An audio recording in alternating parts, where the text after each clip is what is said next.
E essa carta, tudo indica que a primeira carta a Timóteo, ele estava escrevendo essa carta da cidade de Éfeso. E faz muito sentido, tá? Uma importância, o contexto aqui, de saber que, neste momento, as mulheres estavam ali, e principalmente na cidade de Éfeso, as mulheres, elas viviam muito evidenciadas pela maneira de viver, pelas joias. Nós vamos fazer isso em nome de Jesus, com todo o respeito a todas as opiniões, coisa que o senhor sabe como eu tenho isso, respeito pelas opiniões e pelos pensamentos contrários. Tá tudo bem. As mulheres não chamem muita atenção para as pessoas olharem as coisas materiais que estão nela. É isso que a essência está trazendo. Vamos ver a Bíblia Viva, como é que ela fala. Olha que interessante como é que na Bíblia Viva, o autor ali, ele deu uma conotação interessantíssima. Quando eu li, eu achei interessante. As mulheres sejam, do mesmo modo, calmas e sensatas nas atitudes e na maneira de se vestir. Olha que interessante. Calmas, sensatas na maneira de se vestir e também nas atitudes. E ainda fala, não pela maneira de arrumar o cabelo. Olha como é que ele fala a questão da trança, como é que ele traz isso. Não é da maneira que se arruma o cabelo, ou por causa das joias e roupas extravagantes. Então, eu vejo que aqui traz mais a essência da mensagem. Que a mulher, ela viva de forma discreta, modesta e não extravagante. As mulheres cristãs devem ser notadas por suas boas obras e virtude, como devem ser as mulheres que dizem que são dedicadas a Deus. Olha que bonito. Então, que as mulheres sejam notadas pelo seu comportamento e não por aquilo que vestem.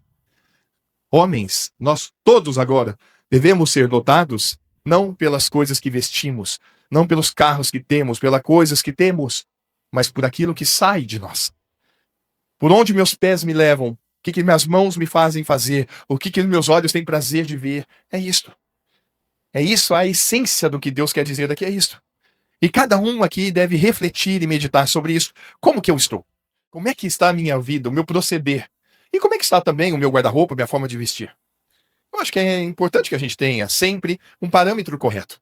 Porque aqui, o final, volta a King James, vamos ver como é que diz a King James. As mulheres que são dedicadas, ou que dizem ser dedicadas, as mulheres que professam servir ao Senhor. Eu vou colocar da minha conta aqui agora. As mulheres que nasceram de novo. Aquelas que nasceram de novo. Porque as que nasceram de novo, como também os homens, não vivem mais para nós. Nós vivemos para Deus, nós queremos a glória dele. E a glória dele está implicitamente com a obedecer a sua palavra e dizer, o Senhor está dizendo isso? Então, amém. Então, se eu me visto de uma maneira indecente, e eu digo que eu nasci de novo, e eu fui lavada no sangue do Cordeiro, eu não estou mais preso a isso, então eu vou viver agora de forma decente. Aliás, ninguém é obrigado a acreditar em Deus e fazer aquilo que ele manda. Ninguém é obrigado. Agora, eu vou dizer aos amados aquilo que no meu coração arde. Eu digo assim, amém. Amém, Senhor. É do jeito que o Senhor diz. Amém. Então vamos procurar compreender um pouco mais, e estamos na escola para aprender uns com os outros, tá? Recomendo que as mulheres se vistam com decência, modéstia, discrição. É isso que Deus fala. As mulheres devem se vestir de que forma? Com decência, com modéstia e com discrição. Pronto. Eu acho que hoje em dia, num mundo onde a gente está vivendo uma exposição tão grande, as pessoas se expondo de uma maneira tão grande, tão às vezes e muitas vezes de forma vulgar, exibindo, não só a mulher, o homem, todos, exibindo o corpo, exibindo as formas, é muito mais a forma do que o conteúdo. E, na verdade, o que Deus está falando aqui é o conteúdo e não a forma. Cuidado com a forma, porque por mais que você não esteja querendo transmitir nada, aliás, tem uma grande discussão a respeito disso, né? Existe uma grande discussão a respeito de quanto mais você se expõe, maior é a chance de haver alguma coisa negativa com relação a isso, tá? E eu acredito nisso, eu acho que é uma coisa muito lógica pra mim. Quanto mais há exposição... mas ninguém pode fazer. Eu também acho que ninguém pode. Pera, mas nós estamos falando de uma natureza caída. Não estamos falando... Depois que eu conheço a verdade, eu sei como é a natureza perversa. E como que a questão da sexualidade, na natureza humana, ela é exacerbada. Então, a questão sexual, ela sempre foi aqui, neste mundo, algo muito complicado. Tanto é que a primeira coisa que aconteceu quando o pecado entrou, o que foi? Se vestiram. Olha como é que é forte. Por isso que eu entendo que o traje, ele vai dizer muito sobre aquilo que eu sou, aquilo que eu penso, aquilo que eu acredito.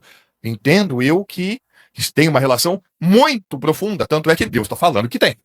Então ele fala para não se vestir com tranças. Espera aí, mas eu não posso fazer mais trança no cabelo? Vamos lembrar do contexto. Nós estamos falando de um contexto também que é importante, tá? Aonde as mulheres que usavam tranças, elas eram muitas vezes atribuídas às prostitutas da época. Bem como as mulheres que eram raspadas o cabelo, também era assim, tá? Então existiam algumas características neste momento onde a trança, ela trazia uma conotação negativa.